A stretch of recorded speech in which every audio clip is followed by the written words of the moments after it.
Haugesund against Tromsø, Norwegian Eliteserien match today.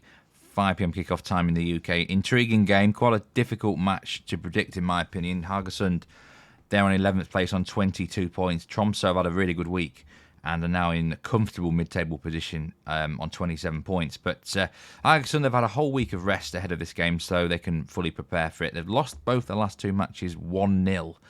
And, I just think they've lacked a bit of penetration in both those games. Okay, one of those was against Molde, and they were a little bit unlucky, but they were a bit toothless against HamKam last week. And, they've faced a couple of good defences recently. And Tromsø, you can get at the Tromsø defence, but they're no mugs either. So I don't think it's going to be plain sailing for the Haugesund attack in this game. I think they've got a big advantage that they've had a whole week of rest, whereas Tromsø had that wild 4-3 against Rosenborg.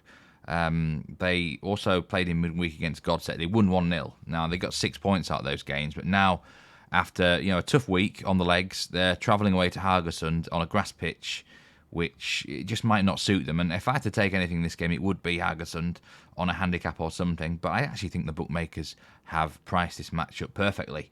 And it feels like the sort of game where Haugesund, if we look at the handicap here, minus 0.25 favourites, it feels about fair. I think, you can't say too much else about that, to be honest. I think the over-under is really going to be close. Anything over 2.5 will be right on the margin. And again, I think the bookmakers have factored that in. And I can't decide whether this goes over or under. It's going to be very marginal. Both teams scoring. I think I would lean to both teams scoring. But, the odds are not particularly that great. Their 1.7 is not too bad, I suppose. But it's a tricky game of football. I'm struggling to actually predict it. And I'm struggling to find any betting value in it. So the obvious answer is not to bet on the game, and I'm predicting a 2-1 win for Haugesund. I would lean towards a home win here if I had to, because I just think they've got a couple of things in their favour. But Tromsø in good form, confidence is up. Nothing really would surprise me too much in this game.